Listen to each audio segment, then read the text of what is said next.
What's going on, buddy? Well, thank you for having me here.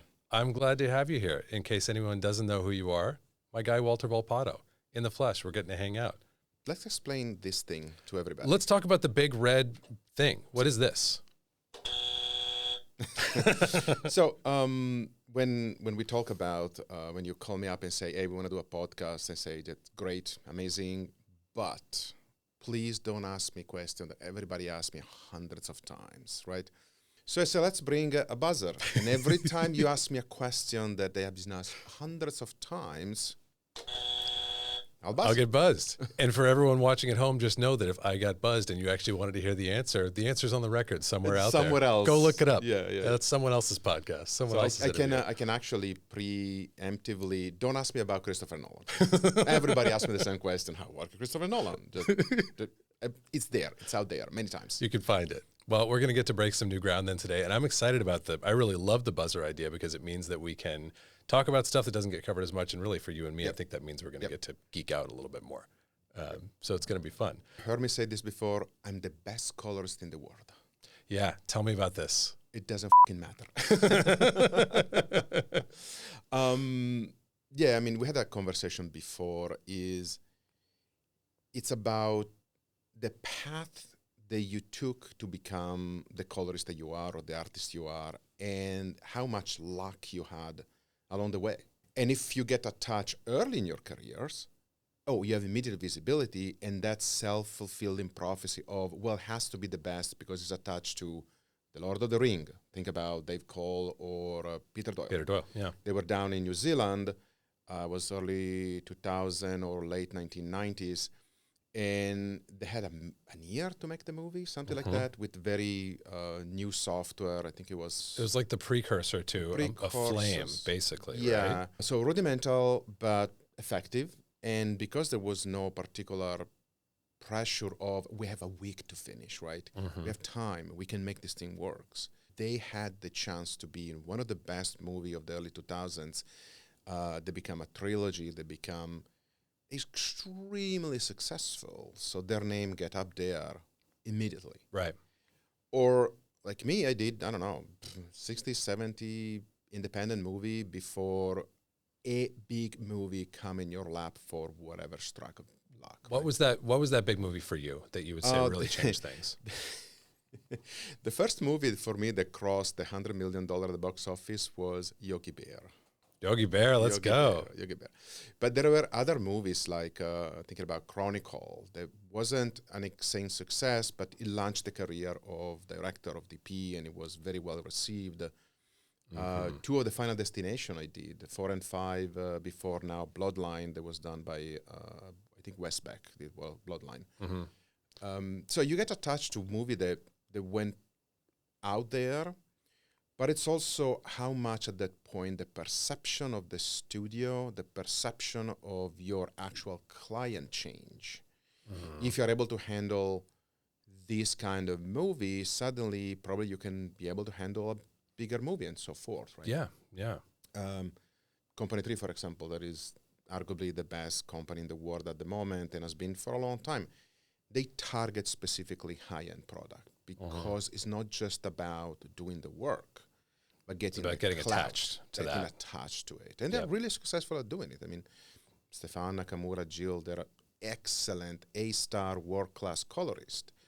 But there is a point where the aura of what you're doing is what brings you the next client, not even the work anymore. Yeah. When you work with such a high-end product, you get photography from John Schwartzman. As a colorist, you have nothing to do there. Just let it ride. Well, there's that expression that, how does it go? That luck is where preparation meets opportunity.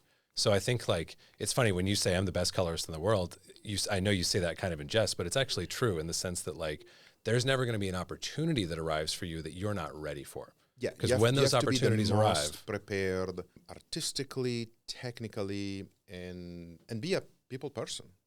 You can be amazing, but if you piss people off, they don't want to work with you.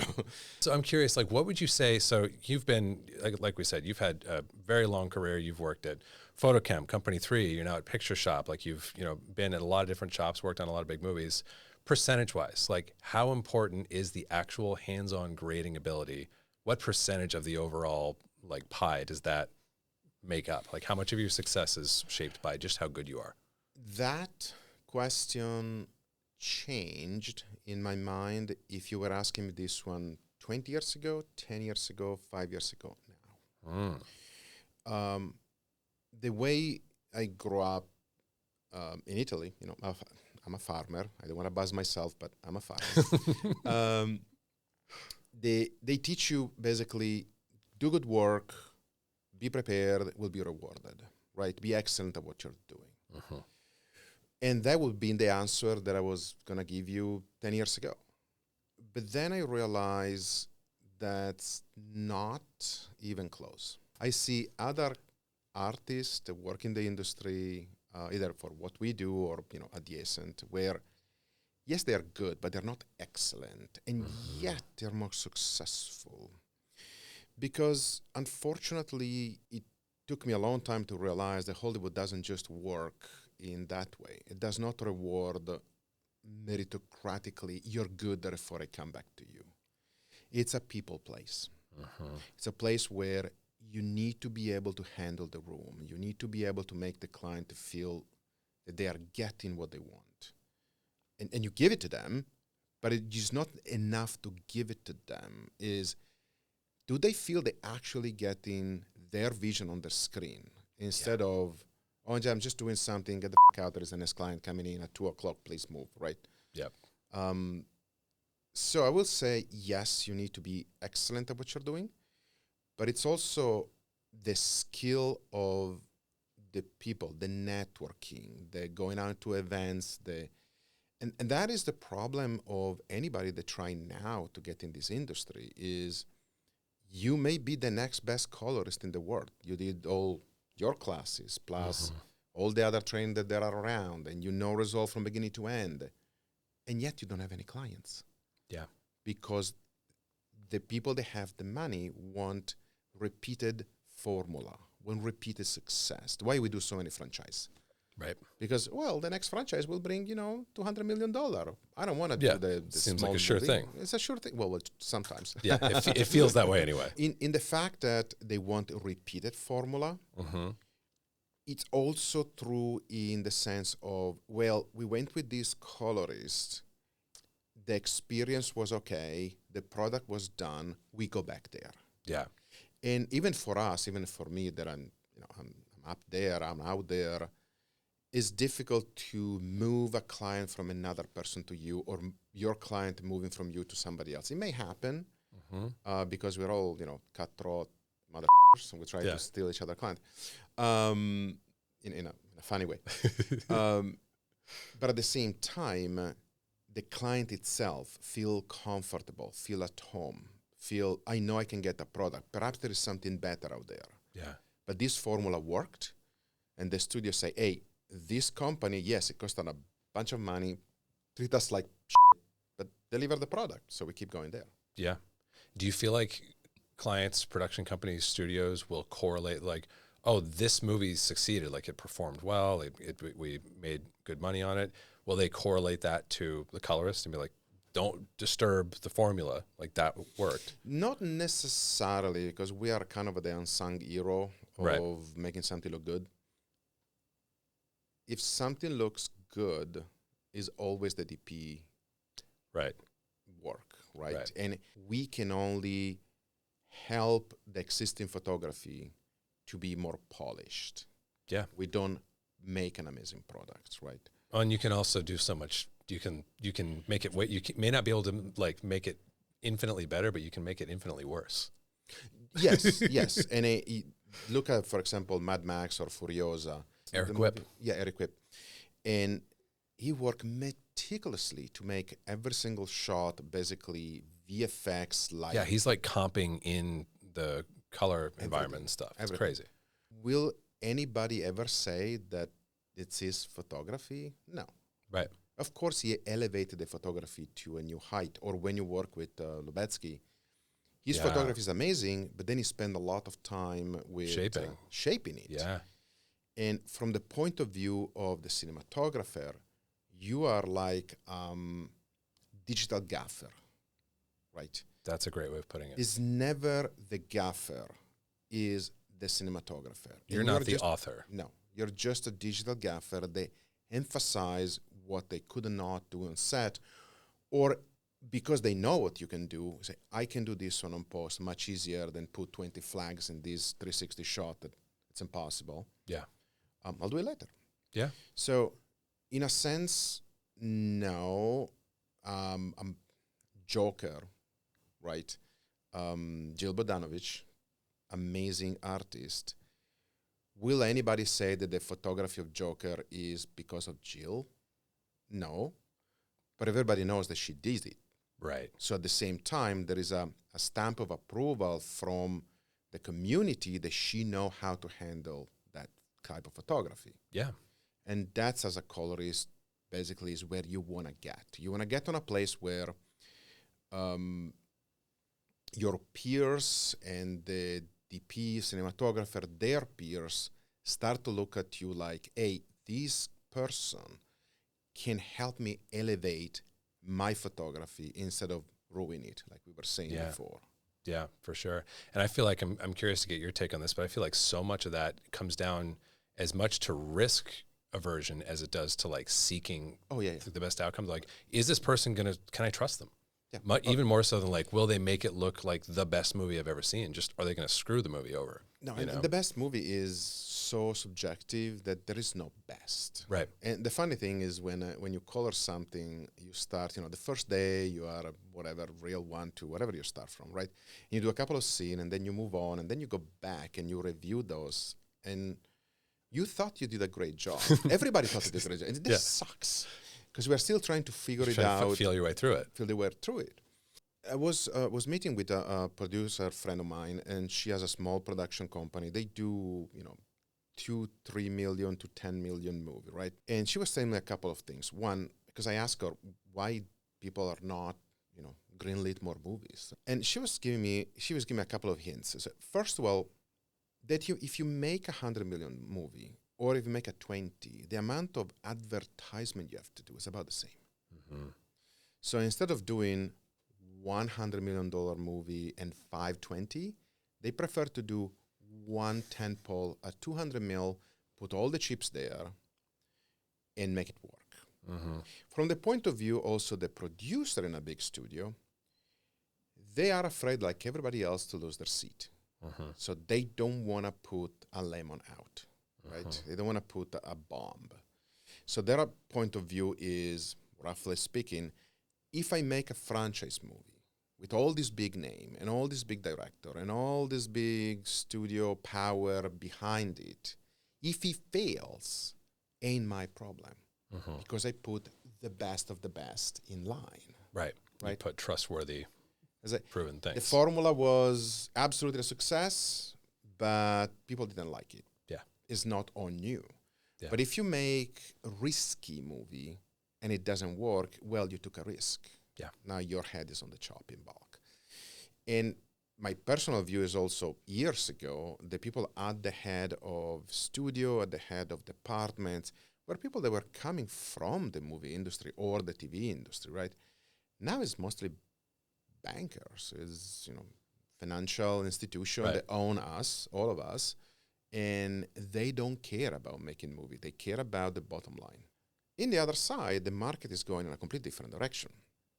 So Netflix, they won the streaming war, right? Hands down, they found the formula before everybody else. They nail it. Uh-huh. Who's their competition right now? YouTube. Yeah, That's their competition. Yeah, who are edging them out in most recent polls and stuff. I see now smaller post-production, smaller production houses do a formula like this. Imagine a movie, right? A movie done with, 70 scenes, just to say a number. Big movie, 70 scenes.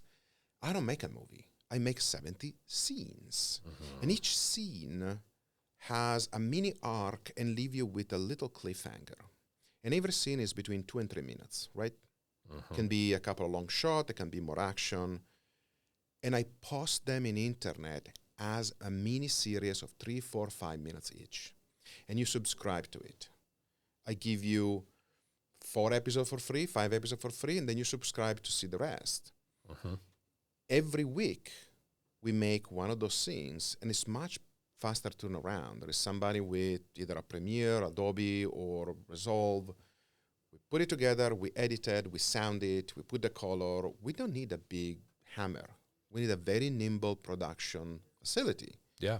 They can start to make the first 10 scenes.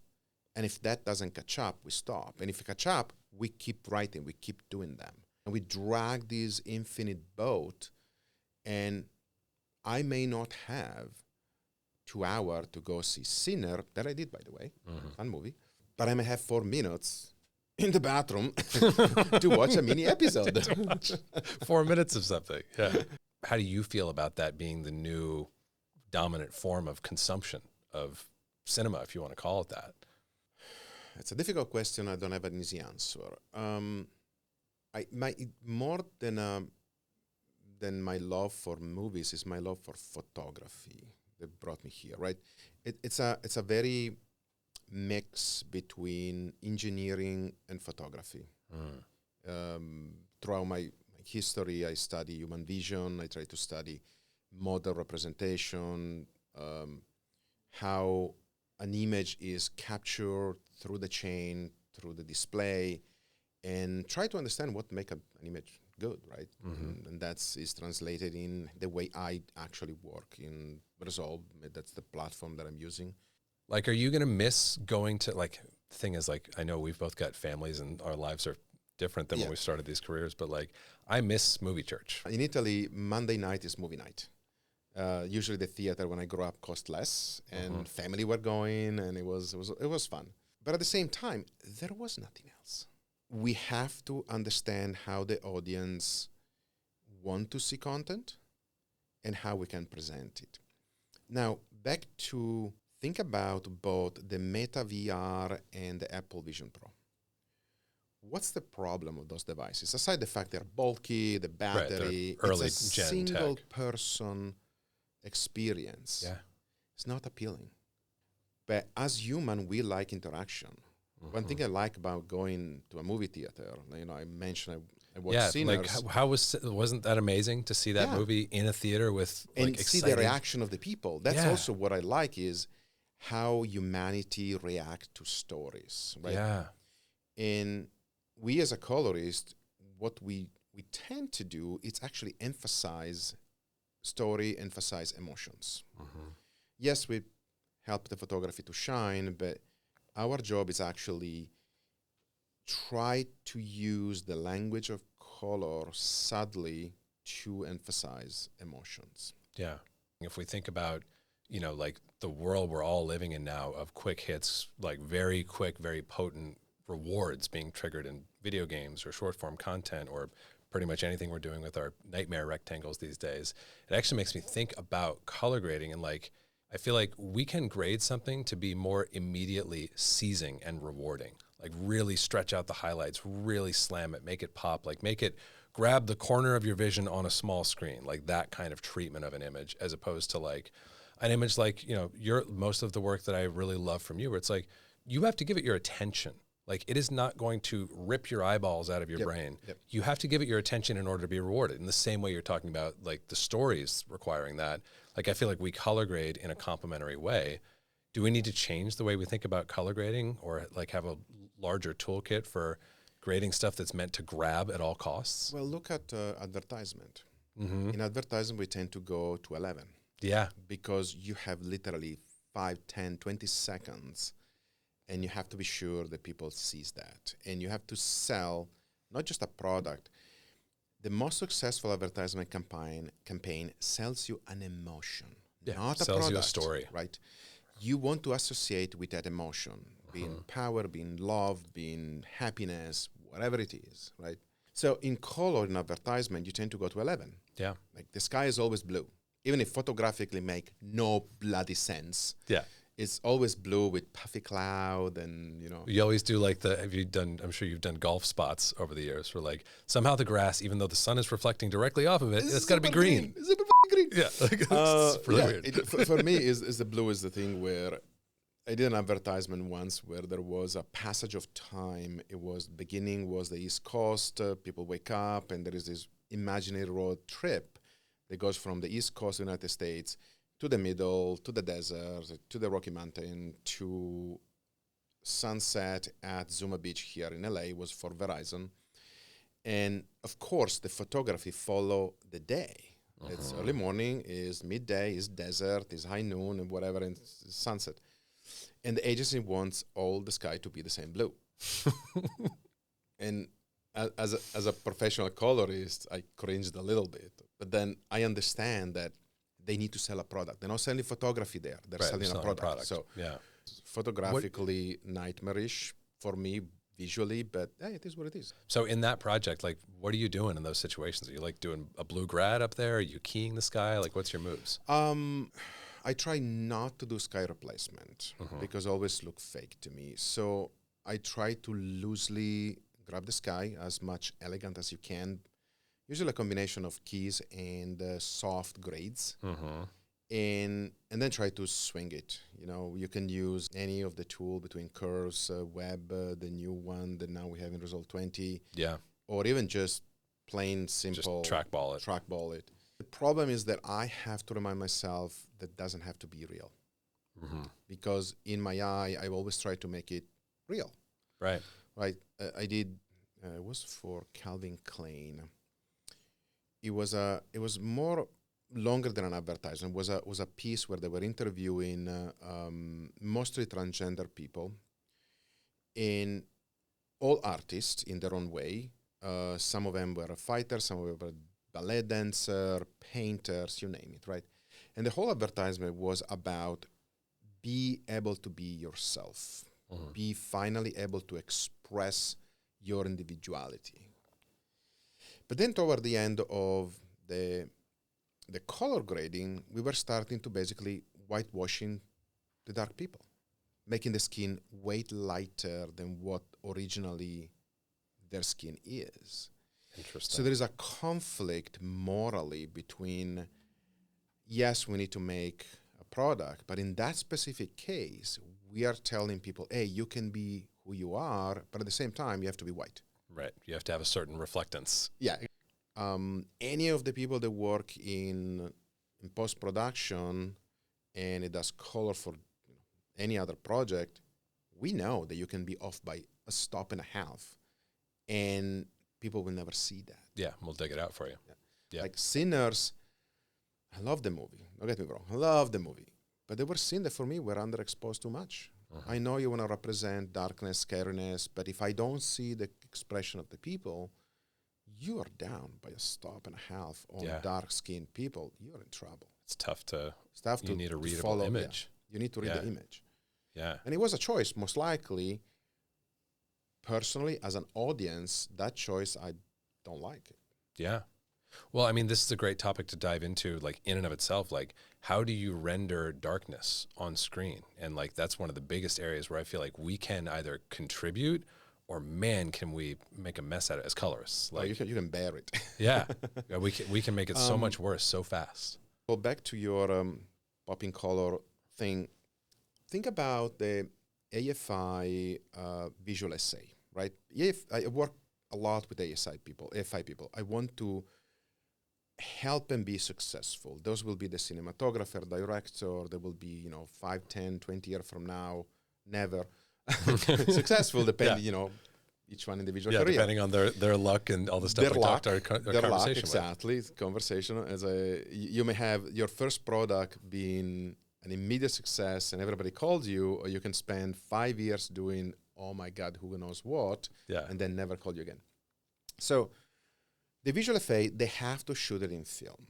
And up to, I think, 10 years ago, 15 years ago, they were also printing it. So it's absolutely your photography printed, but now it's finished digitally. Right. So when you finish a visual essay, how much the colorist can make that product better? And how much ethically fair is that? So imagine somebody that doesn't have money to employ a professional colorist, and they may do it themselves, and their photography is as good to somebody else that has a professional colorist help them finish the product, it looks on paper that one of them know what he's doing, the other one doesn't. Mm-hmm. Like Yeah. Hoyt van Hoytma, when he shoot with Christopher Nolan, that's a real print. Mm-hmm. Either you nail the photography, Yeah. or everybody sees it, or you miss. Yeah. I want to say that as a colorist, you can only work with the photography you have, right? Mm-hmm. Yes, you can put some tricks in it, but generally speaking, you work with the photography you have. And then it's a people thing. I may have as a choice, as an artistic choice, I want to emphasize certain element in the photography for story continuity, legibility, to be able for the audience to see it.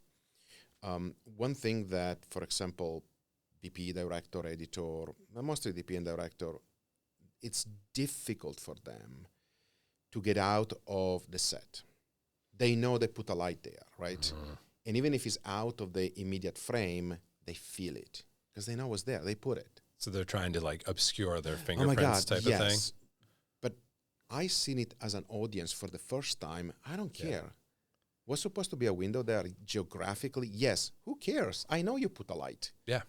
But as long as the story is represented in the way that all us want to see it, I don't give a Yeah, absolutely. There's an actual book about editing called In the Blink of an Eye. Walter Murch. The GOAT. And there is a chapter about, I don't remember the name of the chapter, literally a foot outside of the screen. And he's talking about the same experience as an editor where he sees the material as the material has been shot within the frame of the camera, not what happened to make that shot happen. So he sees the shot for what it is, not for what it could have been or what was there. Or what was there. Yeah. And if the shot is important to tell the story, he's used it. If it doesn't, you may have employed, 3 helicopters and 5 cranes, but sorry, it doesn't work. Doesn't work, yeah. As a colorist is an extension of that thought. If what we do in emphasizing the photography help to tell the story, we do it. Mm-hmm. I don't care how you got the shot or how much pain you went through. My job is make the audience believe that that shot has been shot in this particular moment with this continuity and the scene is one coherent block. Yeah. Going back to what we were talking at the beginning, is it just about the color skill? Or, like I was saying, is also a people skill, right? So you kind of divide yourself in 3 elements. One is you need to get good at what you're doing. Mm-hmm. You may not be absolutely excellent, but you need to be good. You need to be competent. Competent, like you sit in a room, you know what you're doing, right? You need to have your own taste, but also be adaptable. There is nothing worse than a colorist that's trying to slap the same lookup table to any project, even when it doesn't make any sense, right? I feel like we know a few of those. I Who shall remain nameless. I know what you're talking about. All of us are guilty. I have the same guilt because I grew up in photocam artistically when we had to go back to film. Right. So we had what we call the FP, the full print emulation, where you actually do a side-by-side with the printout has to match. Right. You can't make a bright cobalt blue because film will not... It won't render that. Yeah. And I love the filmic representation, so I tend to use it more often than what I should. Yeah. But now I use actually film representation because Picture Shop acquired all the Technicolor post-production team. Josh Pine, amazing color scientist. And they have lookup tables that represent not just the filmic process, but imagine if you can blend together, let's make it simple, a full print emulation with an Alexa normal LUT, right? Right. So you have a better grayscale, a more gentle contrast, and some of the filmic tone, but not all of it. Mm-hmm. And you can have different blends from full Alexa to full filmic, and let's say 50-50 is the midway. And there has something called 50-50, literally. Mm-hmm. But it's kind of this mishmash of we want some of the film characteristics, but not fully. Imagine telecine, right?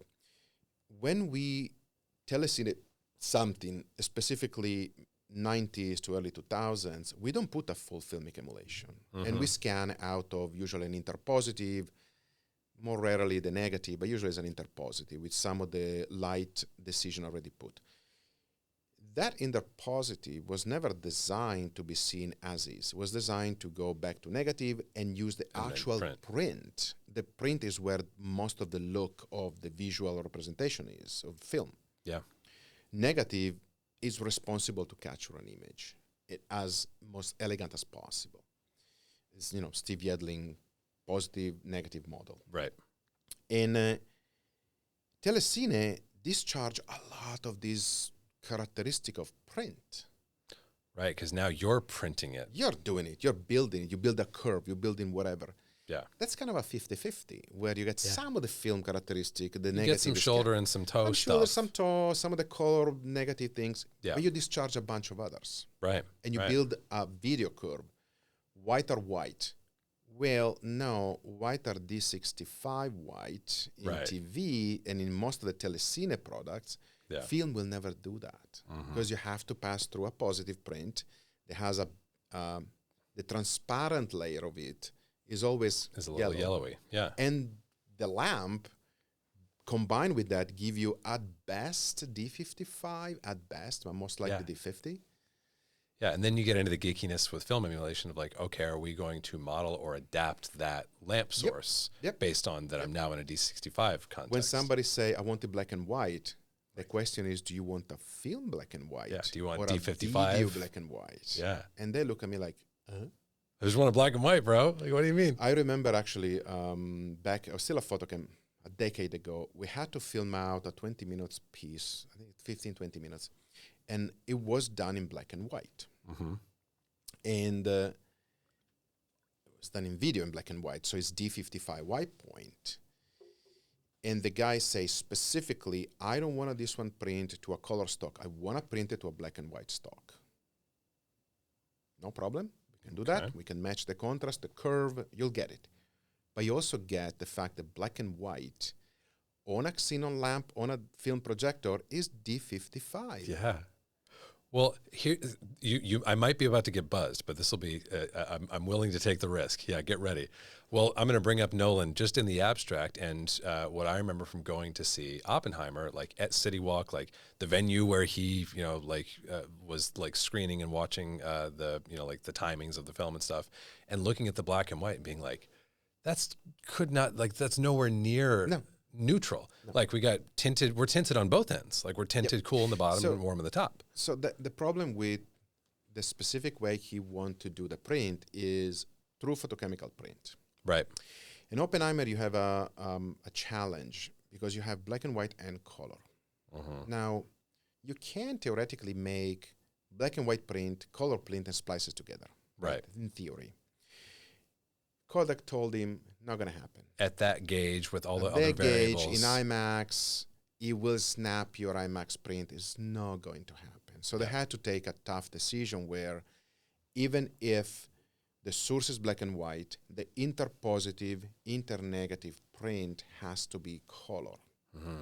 And so that's what we're seeing is the print response to it. The print response is the actual split toning in print. Right. That's what we're seeing. Yeah. And because you go through multiple optical process, it get compound and compound and compound.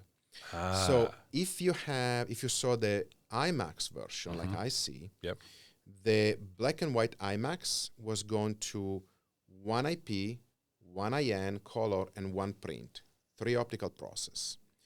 But if you have 65.5 perf, you have to make also a negative to be able to cut. So you go 65.5 perf black and white to interpositive IMAX, back to internegative, well, actually negative IMAX. So 2 passes. Now that will be spliced with everything else. And then you do again 1, 2, 3, 5 passes. Wow. So you start to compound the little toning that you're getting over and over and over plus grain. So if you saw the IMAX version, the black and white of the IMAX was actually closer to black and white than the 65mm 5 perf.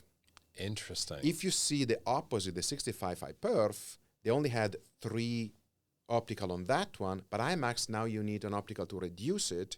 They have the 5.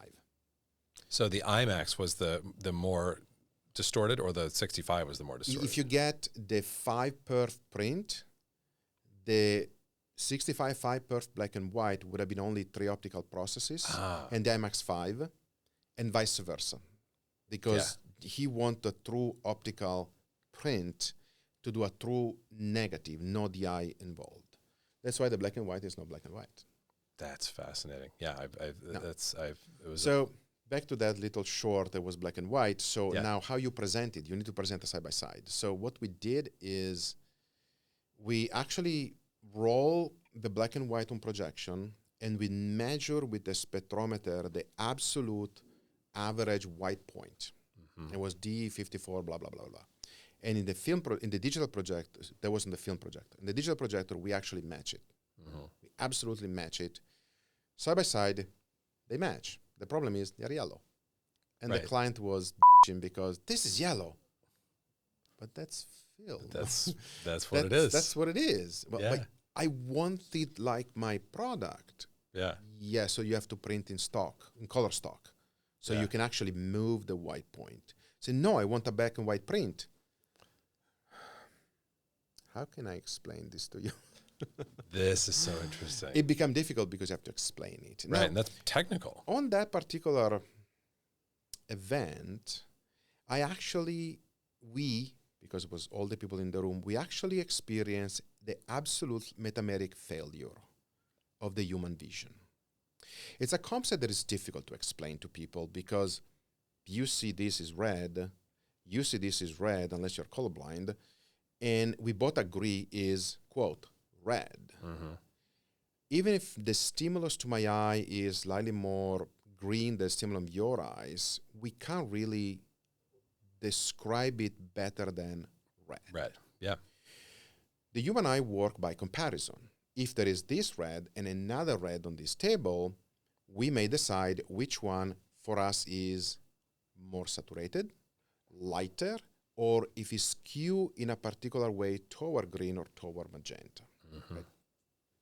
Only by comparison we can describe that. You can't do it in we're not like measurement devices. No. When we were doing the side-by-side, or the black and white with the digital projector of that specific piece, in that particular moment in time, we had a new projector, I think it was Barco. We had the narrower filter for expanded color gamut to get closer to 2020, right? Even if it was a xenon projector, exceed P3 by a lot. Yep. And we measure absolutely with the spectrometer the white point. The digital projection was absolutely there. We play, and to my eye, the digital projector was greener than the film projector. And I was attributing that to error in measurement, perhaps, right? Yeah. Or different technology. Yeah, a pipeline problem or something. Except Steve Senecal, my producer, say, no. The digital projector is way more magenta than film. Now, what the are you talking about, Steve? Yeah, you're way off. Just change your glasses, please. Yeah. And we went back and forth a couple of times. Then we have to actually find a way to prove it, right? So what we actually did is, let's go to the Resolve. Don't remember if we still have Quantel at the time or Resolve, but doesn't matter. I will match the white point of the digital to print, and you will tell me, are we going toward magenta because I'm taking away my green, or I'm full of shit? And sure enough, when I, for me, match, total failure. He was way more magenta. It's like it's worse. And then he did it. And when for he matches, this is green like crazy. Yeah, you made it worse, right? Made it worse. So that's actually, I was able to experience true metameric failure and a way to see it with other people and way to, this is what happened, right? Yeah. When people are in the room and they're looking at a device with narrow spectral bandwidth, and I don't know, the knickers look great. It's all green. I don't see that. A bit of magenta, and the other guy, there's no magenta. And the challenge, as we know, is that like in that situation, neither party's wrong. It's just you're like processing that color differently. And as you're saying, like the narrower you get with your the emitters, more the more prone you are to that. The kind of the idea is, imagine for a sake of exercise that the eye response is, kind of equal, right? Mm-hmm. And think about just the green receptor in your eye. Imagine that as a curve to explain it. Yep. And imagine a laser projector. Laser projector has a single bandwidth. In my eye, it may hit right here and has the maximum stimulus. In somebody else's eye that is slightly biologically different, put it here. It hits their curve at a different point. Different it point stimulates with them at a different slightly point. less stimulation. Yep. And this is valid for green, red, and blue. Usually the green is the one that give you the most shift. That little change make your perception of an image not pure anymore. That makes red yellow or red magenta. Yeah. Yeah. And now, for digital projection, both Barco and Christie, they're trying to minimize that with several different tricks, right? Either phosphor laser to expand the bandwidth, or there was actually the Christie guy was telling me one thing they do when they choose the laser, the actual manufacturing tolerance of the laser is loose. It's not, I thought, you need a specific frequency. No, they keep it loose by a lot, by few percentage points. Because they mean when they build a projector, they need 10 diodes, 12 diodes. They actually go and find different frequencies. They use the fact that tolerance is not narrow to get more than one laser emitter to make a slightly wider chunk of frequencies. That makes sense. They're getting a thicker band. Still get the same light emission, but wider band. That was actually a very nice trick. So that's cute. That is cute. So we talk about the skill. We talk about perception. But also there is what do you do in the room, right? Yeah. How you deal with the client. And you may have easy clients. Mihai, when we did Coppola's Megalopolis, right? The easiest, sweetest DP that I wish everybody can find. He know how to take a good image out of the camera. He doesn't rely on overly complicated color. It just looks good. Just looks great. Like when we assemble the movie and you put the chosen lookup table on it and you hit play, you wonder as a colorist, do I really have to do anything here? I remember texting you, I don't think it was Megalopolis, but at some point texting you about a big movie you had just done, and I'd just seen it and been like, wow, that looked amazing. And texting you, just like, dude, high five, you nailed it. And you were like, yeah, I just had to show up. Like, it just there was good. actually Star Wars with Steve Yedlin. Yeah, with our friend Steve Yedlin. I'm not going to buzz myself, but I told the story many times. Steve is amazing. He not only is an amazing director of photography, creating images, but he knows intrinsically all the color science behind it. Yeah. So once you have somebody that can combine the artistry with the actual color science, as a colorist, I don't have anything to do. Yeah. Really a point of red on a scene. The only shot that we had to massage it a little bit were the one at the Jedi Island because it's real natural light, and they only had 2 days to shoot it, so they had to just go. Right, so and you got to match those going in cuts. Yeah. Those are the only things we really had to do. And then you have ILM, best VFX company in VFX the world, facility, weather notwithstanding. Wet is amazing too.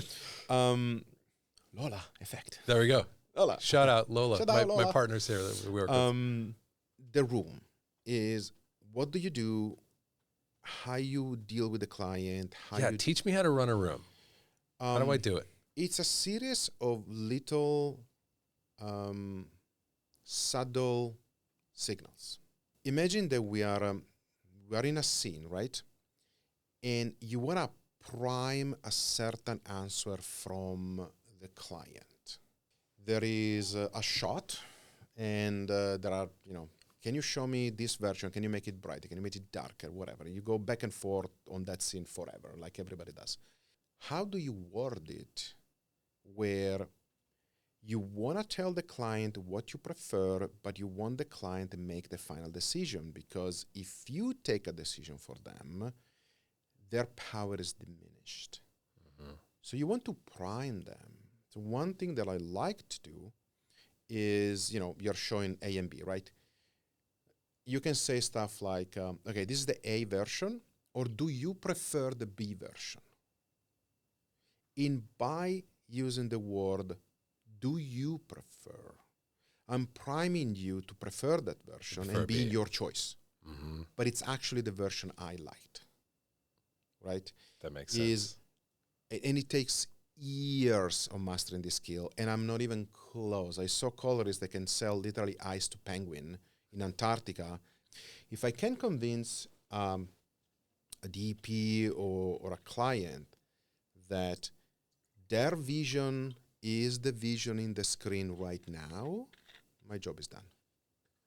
And at the point where the color doesn't matter. Dude. Siggy first say at one point, there is no wrong color, right? There is wrong balancing. Wrong matching, I think. Wrong matching, but there is no wrong color. Yeah. He's right. There is a point where you can make 10 different versions of the same movie. Slightly brighter, slightly darker, slightly warmer and darker.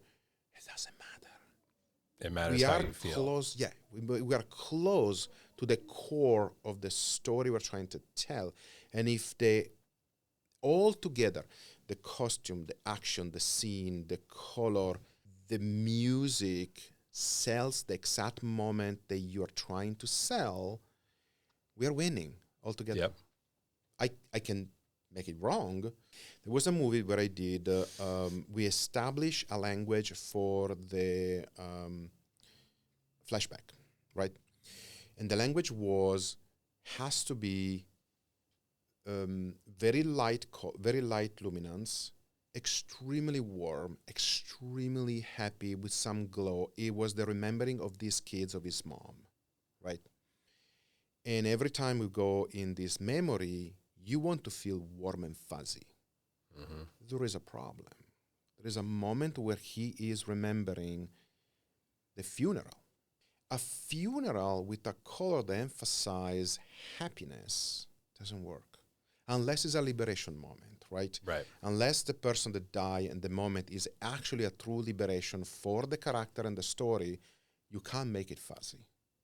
Mm-hmm. So we had to break our own rule and back off from the happiness of the image, still having some of the elements, but back off from the world that we were creating because we were giving the wrong message to the audience.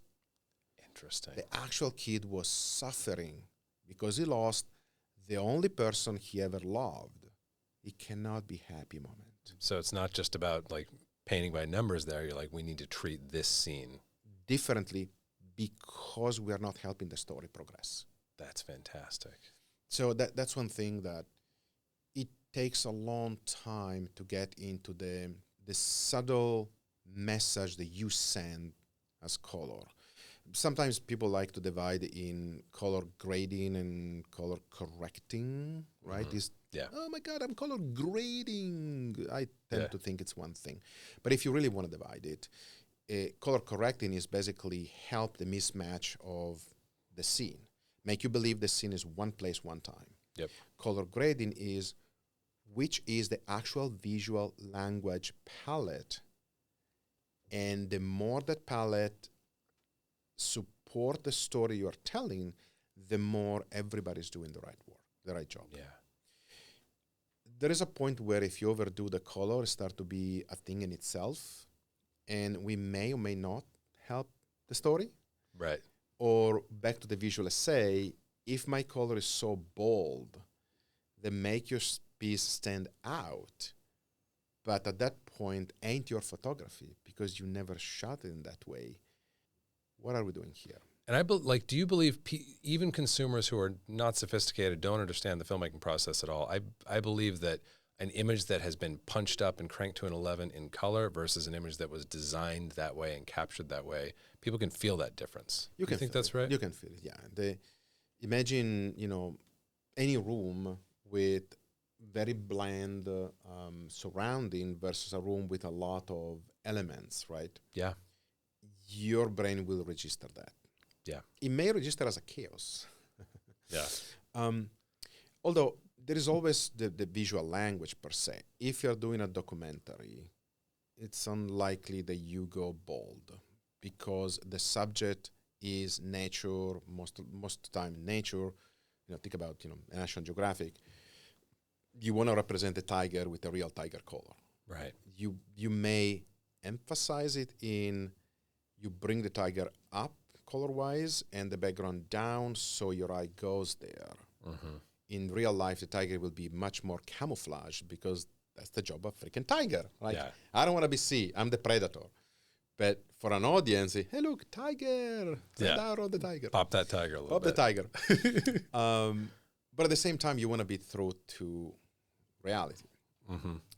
If you think about color, you can go from that is the most naturalistic way to color, to the most impressionistic way to color, where we want to add extreme colorization, extreme contrast, because at that point, the color itself is part of the storytelling mechanism. Right.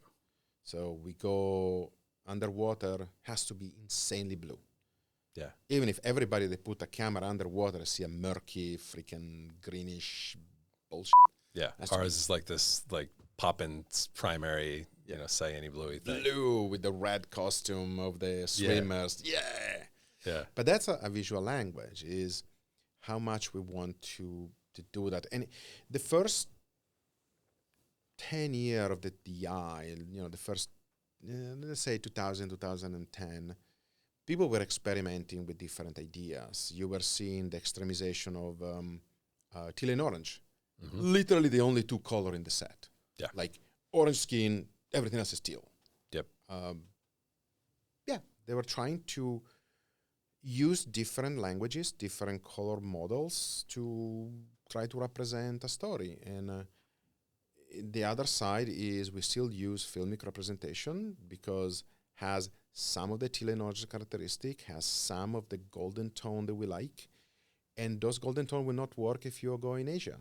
Mm-hmm. Because for them, skin tone, the healthy skin tone is much more neutral, it's much more fair. That like kind of alabaster, like ivory, creamy. Porcelain. Yeah. Right?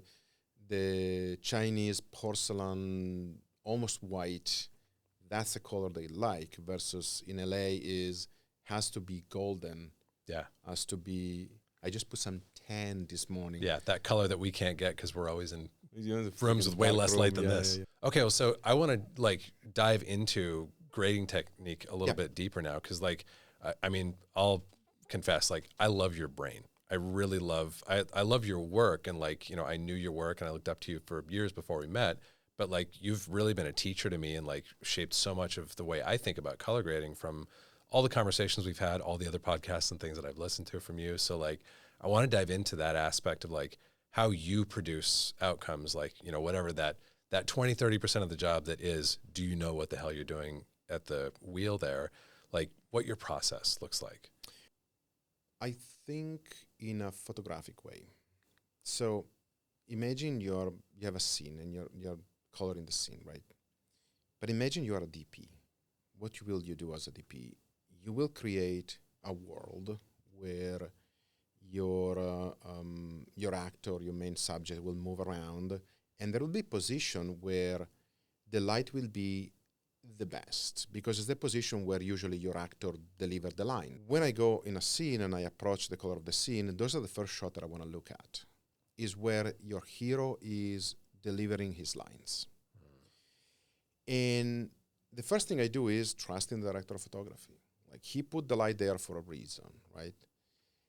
The question is, what's the general look and vibe of the scene? Is it a dark scene? Is it bright outside? Do we want a moody? Do we want to tint it any particular way?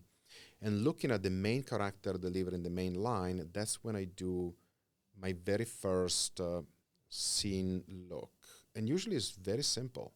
Is if the director had the chance to put a different light here or a different exposure, which is the best tool in Resolve to get me there elegantly? You don't want to start to put 20 plugins, right?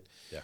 What's the most elegant way to do it? And I really favor printer lights, offsets. Just straight up offsets. Straight offset. If you work in a logarithmic space, they work fairly well. And I use the word fairly because unfortunately log C4, where the 18% grain is very low, tend to drag the black too much for me. But let's think about, log C3 or the Sony S log 3, where the middle gray is fairly high. It's 0.4 or 0.42. Using offset, if you don't have, a full stop of difference, it mimics very well what you will do in camera if you have to stop up or down, or if you're in the set and you put stop up or down of the actual lights, right? So if I have to put an extra light, or if I have to change the exposure of the camera, which is the fastest tool that bring me there. And that become the main scene team. Because if we are in this room and we have a podcast and there are 3 cameras keep looking at us, the light doesn't change. It's going to be pretty consistent. Yeah. Pretty consistent. And if the light change, that's color correction. Is the light change, was it intentional? No, let me help you. Yep. So it's what's the look of the scene, looking at the hero shot, and then looking from the hero shot, going back and see what the angle are telling me, where we have to go. And I privilege always the subject. So you have 2 ways to color. One is you color the ambient, and then you go into detail to the subjects, put in a window, whatever you want to do. Or you color for the subject, and you let the background go banana, and then if you have to adjust, you adjust it later. I privilege the subject because I always assume that's where the director of photography put the light on. Yeah. There are certain situations where the light, the ambient, and they let the people go, especially multicam or, they don't have time. They just put a bunch of light and then they're out of position, right? or handheld camera where there is no fixed position per se. Right. Sometimes there I need to color the ambient first and then look where the people goes. And the other thing is I don't stop on a shot for more than few seconds. I want to go relatively fast, balance, just basic balance in the scene and start to watch it as the audience will look at. If you stop too long on a shot, you'll find plenty of things to do that don't matter at the end. Yeah. The other thing is you tend to lose a lot of time for details without the overarching effect in the scene.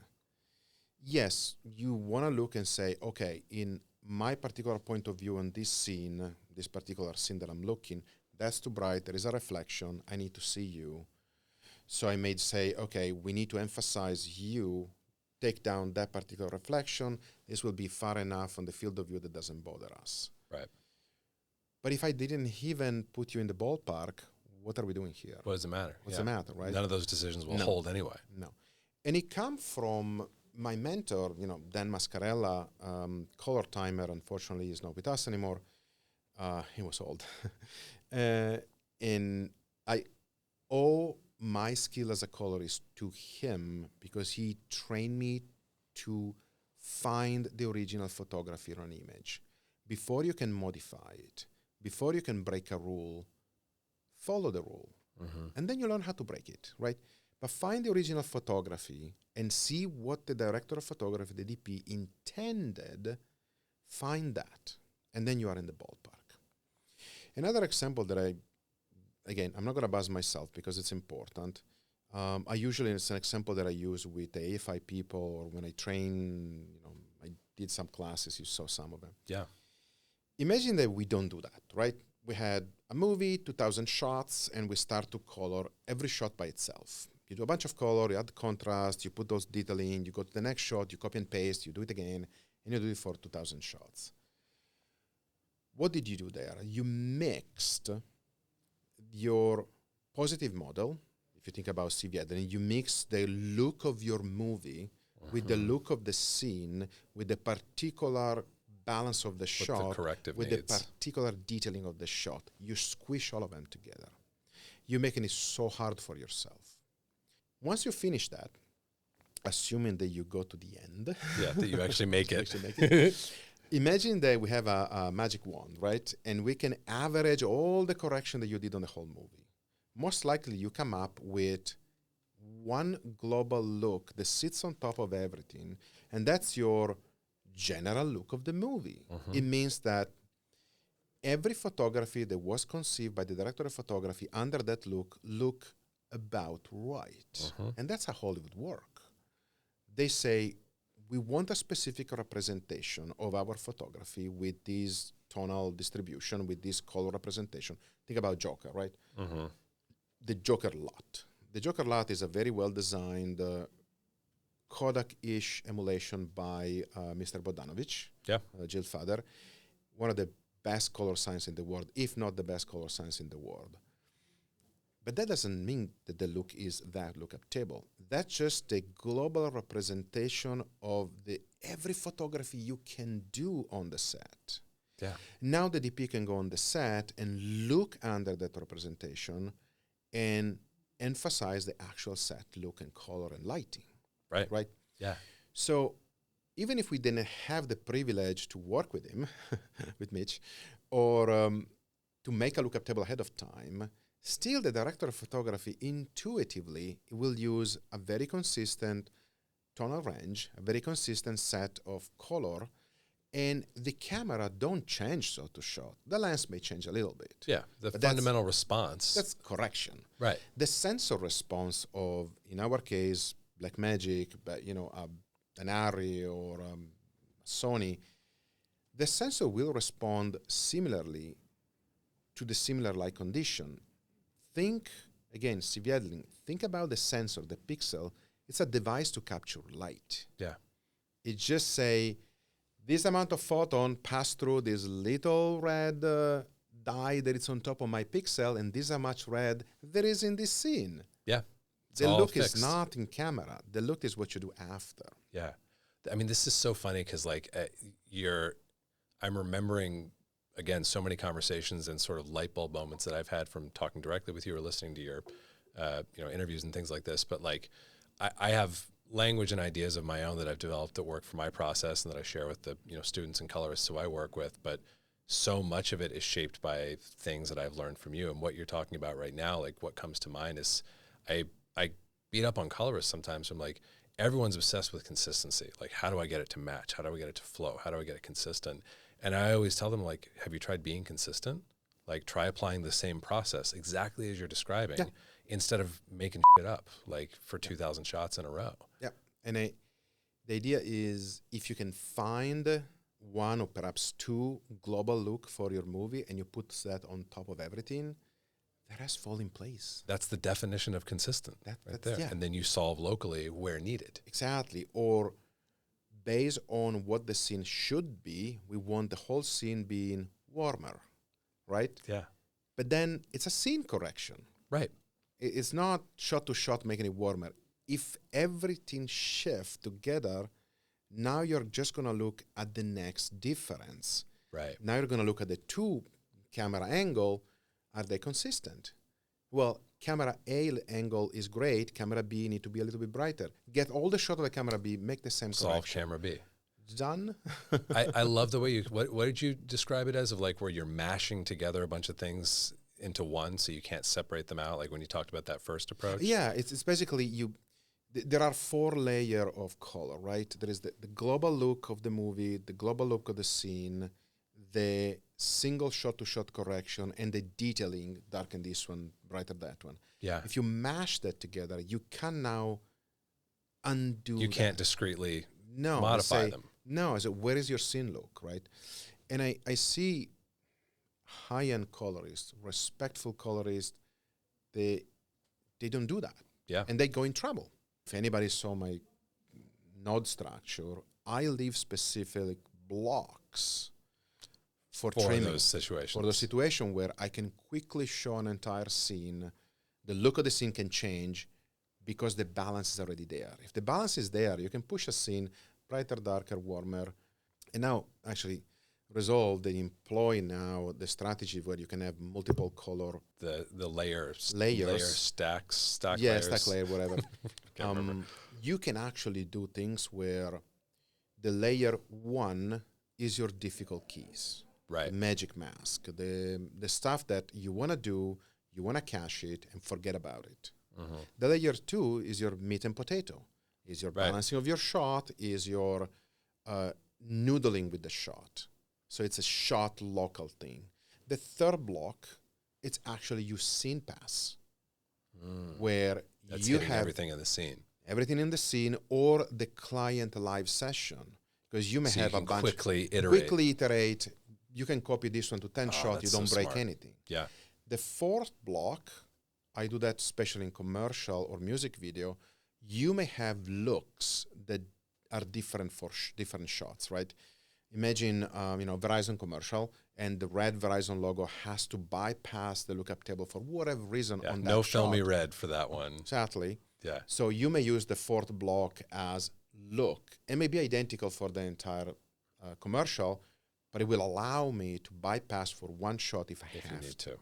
That's cool, especially for commercial, like you say. So at least 3 blocks will allow you to distinguish between what's really difficult intrinsic to the shot to the actual color of the shot in the context of the scene to what the scene is by itself as a global. And on top of it, you still have, a lookup table or whatever you have. Yeah. It's just a matter of, for me, a trainer, a business trainer that it was a friend of mine back in early 1990s. He was always saying, you cannot eat an elephant, right? But if you slice it down, eventually you go through it. And I have the same approach. If you think about, there is a shot, it's logarithmic, what do we do now, right? Don't think about it's a shot. You can do that in a commercial, but in a drama, it's never about the shot. It's about the movie. It's about the scene. A movie is break down in scenes, and usually the look of the movie is on top of everything. Yeah. And that's the way I approach it, and that's the way I always try to train people. It's a great philosophy. The other thing is, if you quickly go through a scene and balance the shot, and you hit play, the client immediately see if the scene works or not. If you spend way too many time on scene 1, the scene 1 is perfect. Guess what? You have other 77 69 scenes. Yeah, exactly. Scenes left. Good luck. Yeah. I mean, I love that process, and I feel like even if, whether you're listening and you are like an expert colorist or whether you've like never opened Resolve before, you just gave what I see as the playbook. Like I could take some really good notes on what you just said, then ask questions along the way of like, okay, how do I implement that? But like fundamentally, you just gave me the playbook for world-class color. So and that's the idea amazing. is, it really doesn't matter which tool you're using. Baselight, you can make a bunch of layers. Yeah. You can always find a way to implement a strategy. There is strategy and there is tactic or technique. Think about chess. Yep. The strategy is the overall plan that you have to mate the adversary king. The tactics is what you do moment to moment to achieve the plan. To achieve that strategy. Right. Yeah. Color is the same. What's your overarching strategy? And then every project or every machine or software you're going to use, how you can implement the strategy efficiently. Well, this makes me think of a great quote from this dude, James Clear, who wrote Atomic Habits. Some of you guys might have read his stuff. Yeah. Great book. But he's got a great quote in there that I feel like applies so strongly to what we do and to exactly what you're talking about. He's like, you don't rise to the level of your goals, meaning like, I want to make a great color grade. That won't make you make a great color grade. You fall to the level of your systems. What you're talking about is a system. Yep. You're like, within that, you can always tweak, refine, optimize, go like, oh, I should have done that maybe with my offsets instead of my curves or whatever. But it's a system that can be refined. Yep. If it's just a bunch of, that big glob that you described before, where you're like, I try a bunch of different stuff and try to get to a good outcome, that's not an easily refinable thing. To be like, what can I learn? What can I improve? The other thing is having the basics and the rule of the game down. It's very important. I remember commenting on, it was an exercise done during a class with Dado, and we basically, we had a short, and I colored the short. Of course, I colored badly because I had all the light on me while I was coloring. But Always the challenge when you're teaching. And in fact, I saw that later. I was like, this is way too bright. But the idea is not coloring the shot per se, but talking about the process in my mind of dividing the project in scenes. The scene carry now and then a past and a future. So how we want to treat them, what's the color process, what the dialogue process you will have to the client about what the look of the now and here is versus the future versus the past, right? Went through the looks of the piece, the look of this moment, the balancing and some of the detailing in the whatever hour that I had at my disposal. Right. And it's difficult to color and talk at the same time, right? Yeah. I would have been much faster with that. And then we turn the same material to the student and say, I don't want to replicate what I did. I want to apply the principle and find your own way, right? Yep. Siggy, there is no bad color. There is bad matching. And one of those shorts come back, there was bad matching by a lot. Yep. And you try to be gentle and express your displeasure with the result, right? And the guys was insisting, well, you need to break the rule. No. You need to know how to apply the rule before you break it. Yeah. No, we need to break the rule. You don't even know the rule. Right. You don't even know how to matching two shots.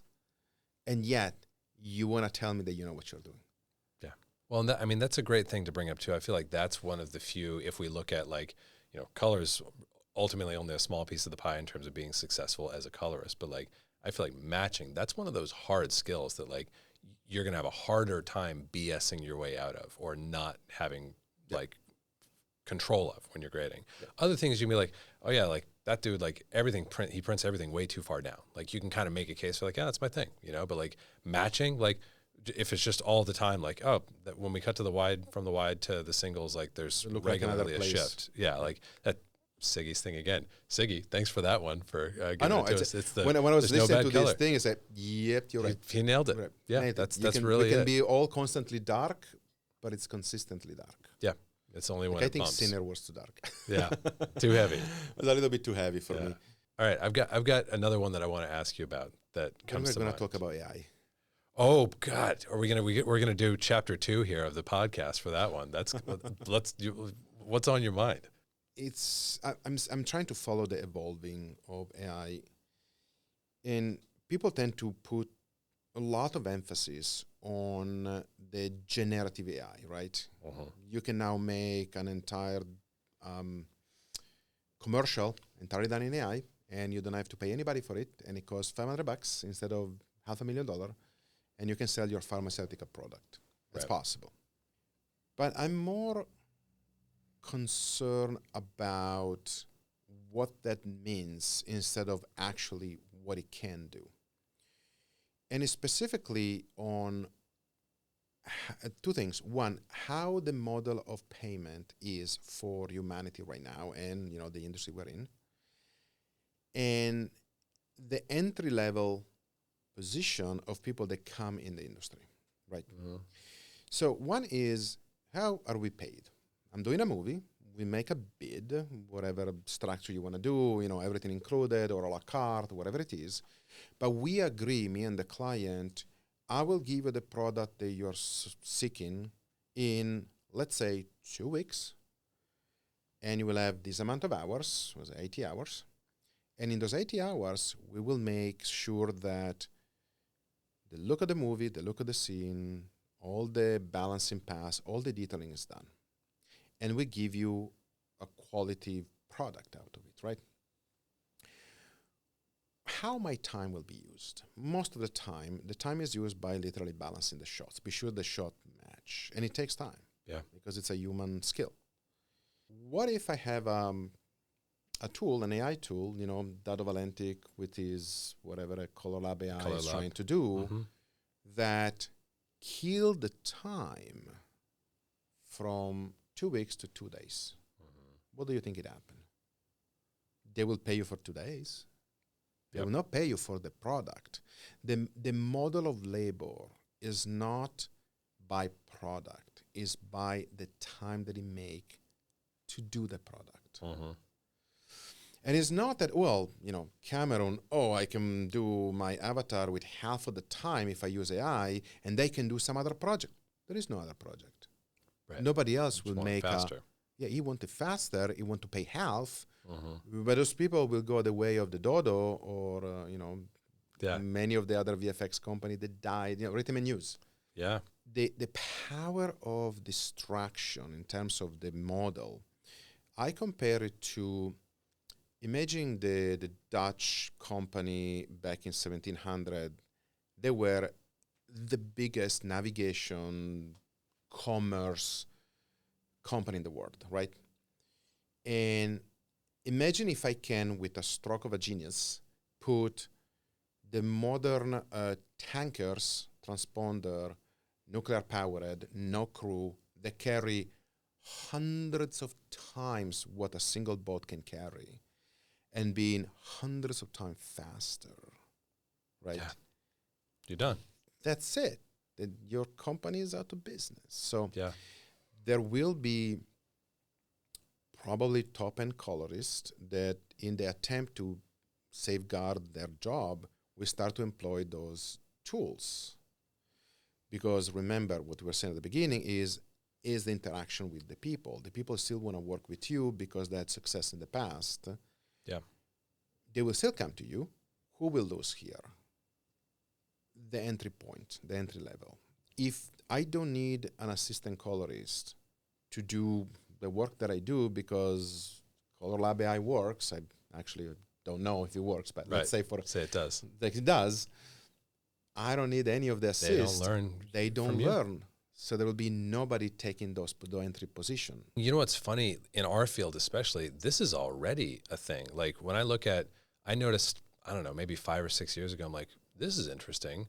All of my favorite colorists either themselves were color timers at one time, Yvonne Lucas, Paul Ensby. Yvonne is amazing. Yeah, like amazing colorists who like their craft and their skill was shaped by like their learning experiences in that mode of the craft early in their careers. But I looked at it and I was like, okay, so either most of my favorite colorists either were color timers or were trained by color timers. Trained by color timer. And we have, most of us either have a photographic training or an art training. I think Skip was a painter. No, Steve Scott was a painter. Right. Steve Scott was a painter. One of the best colors in the world. I think he's retired now. He's in Palm Spring and say, he's had enough. enough.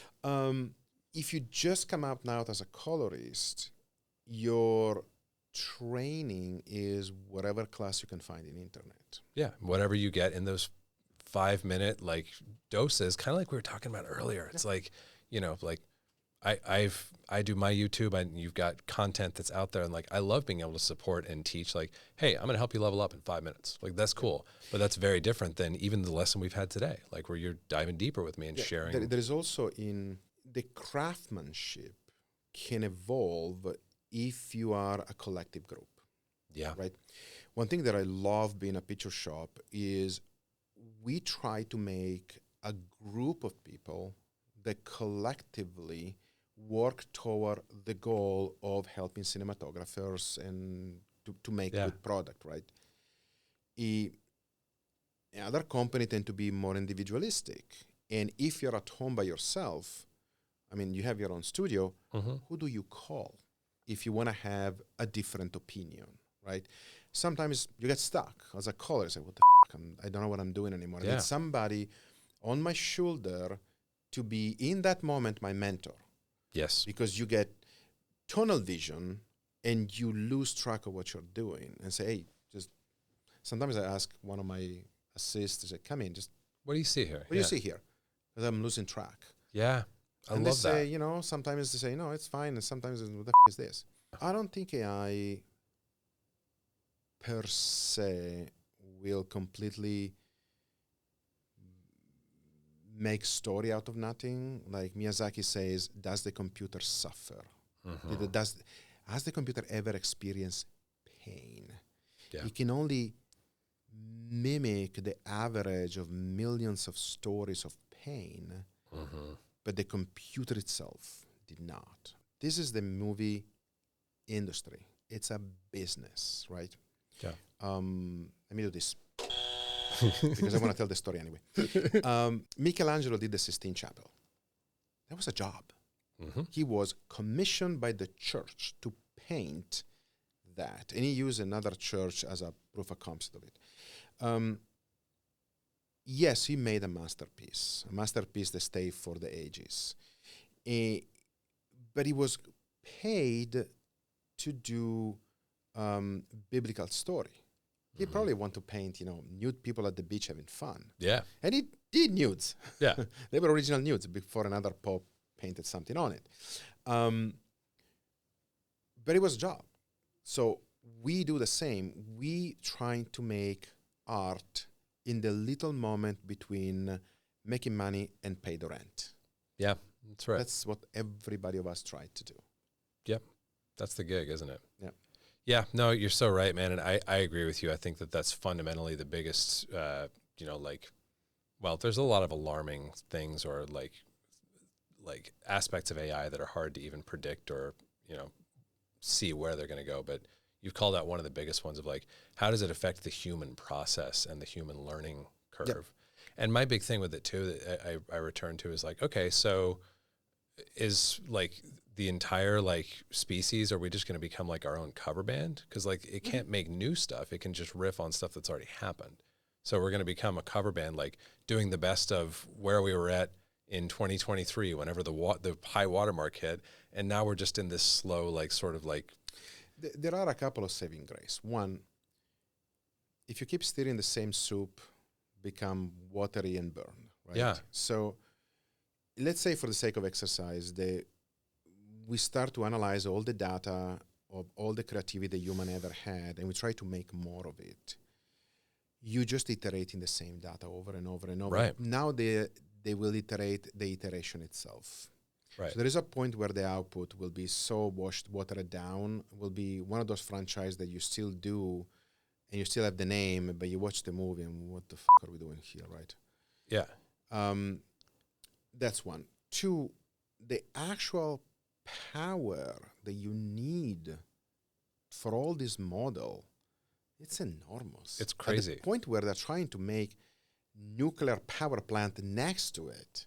Yeah, to drive the power demands. Not sustainable. Right. That's true. So there will be a point where when everybody, and also they're not trying to make money now. They're just trying to hook you to it. Right. There is a point where, you want to keep doing what you're doing? Pay. Yeah. And now you rely so much on it that you cannot not do it. Yeah. And you just is a drain on your resources. And you lose the ability to think critically.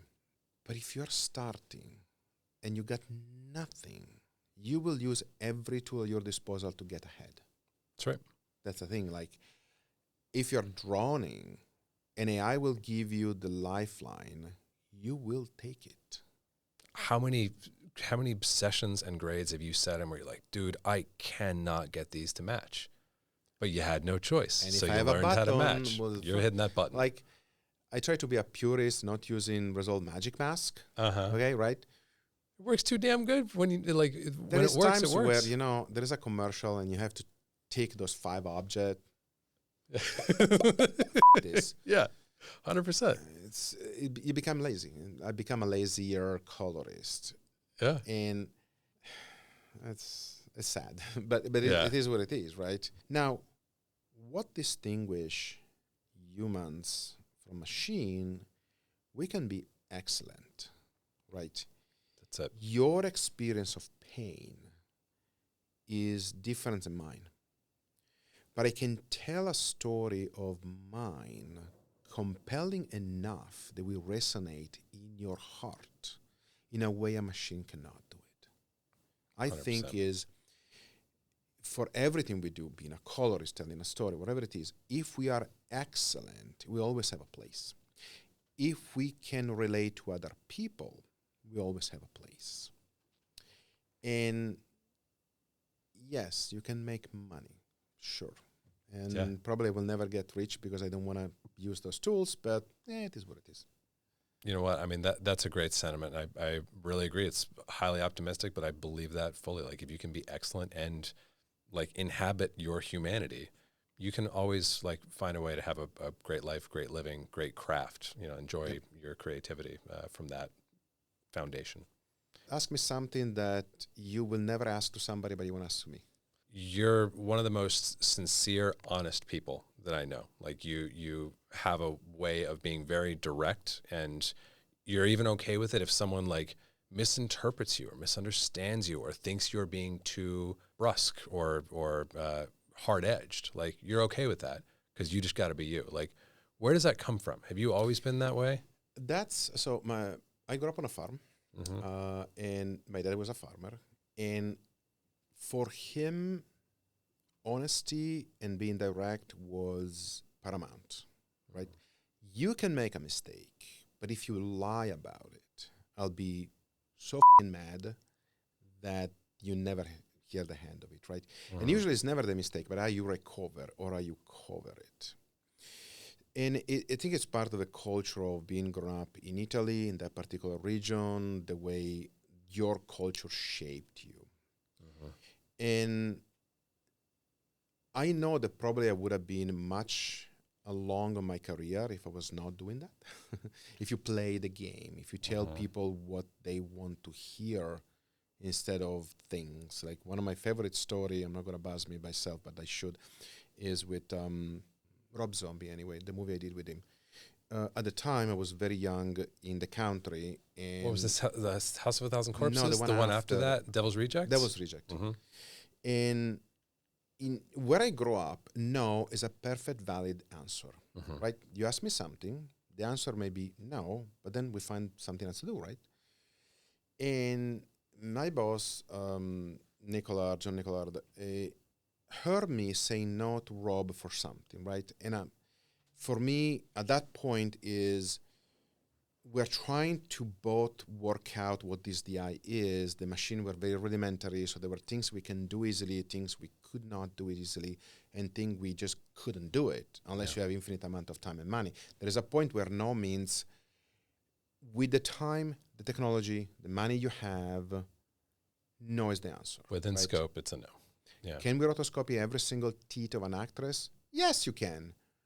But it will cost you in terms of time and money. Do you have the time and money? No. So no is the answer, right? Right. It was not the case, but that's an example.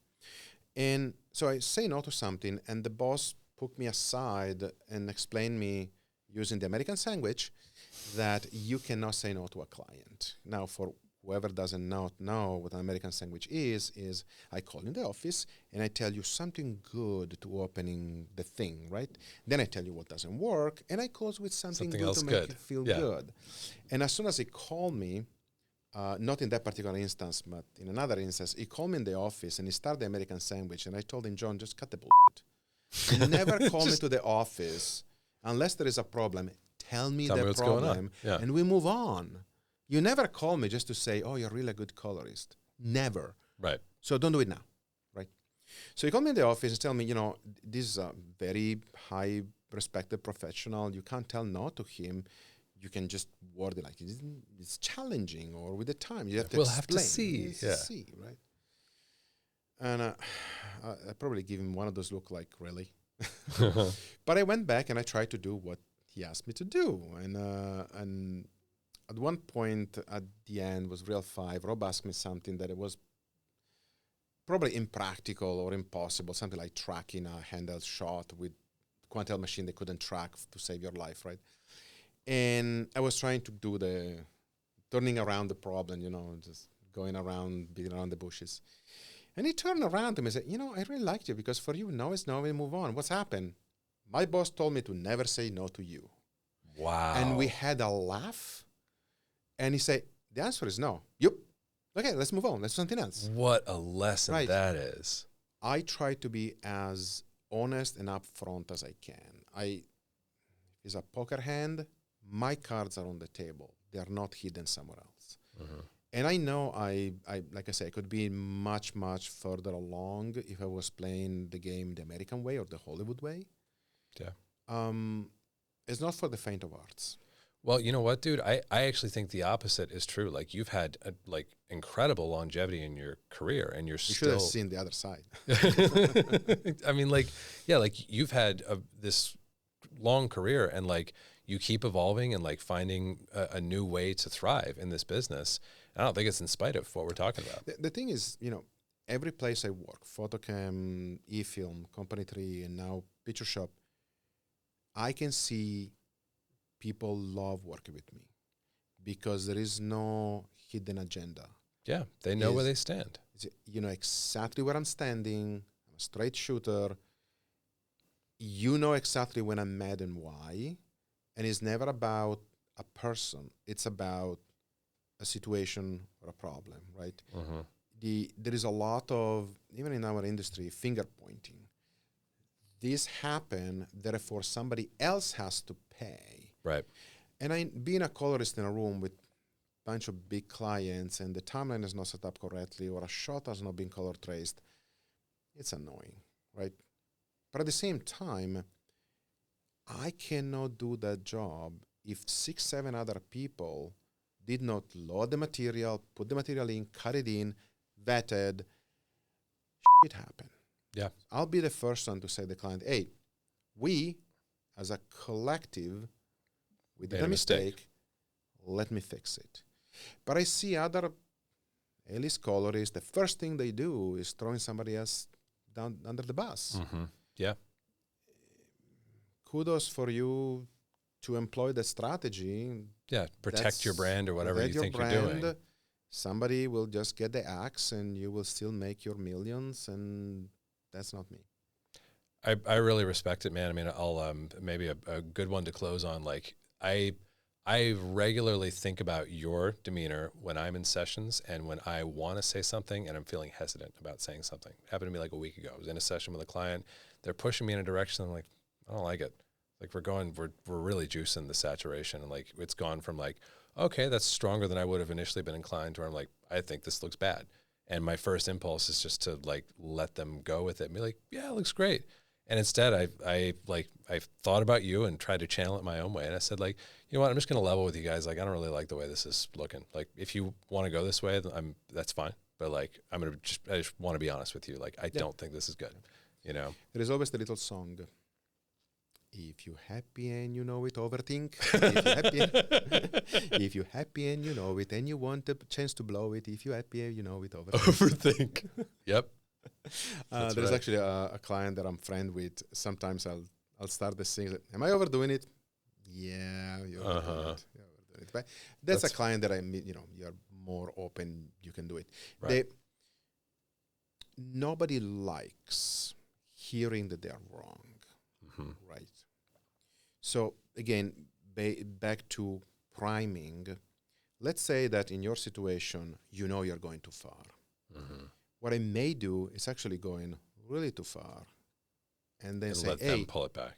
No, and say, hey, I think I went too far. What do you think? So I put the mistake on me.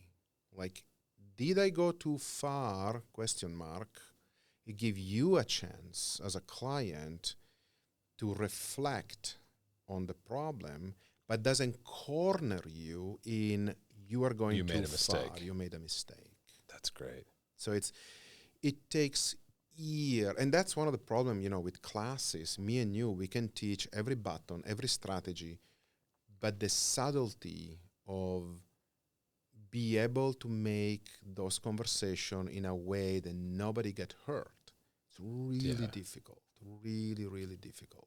Well, man, you've given some amazing tips on that front today, and yeah, I just want to thank you for everything that we've covered for however long we've been talking. I have no idea. Is the sun still out? I don't know. That's why you have to join the We'll fix it in post hiking group, so we can see the sun. Get some vitamin D somewhere in the mix there. Yeah. Okay. Well, that'll be our next date then. I'll see you then. Okay. Thank you very much for having me here. Thanks so much for joining, buddy. It's been a pleasure. Thank you, guys. Yeah. Take care.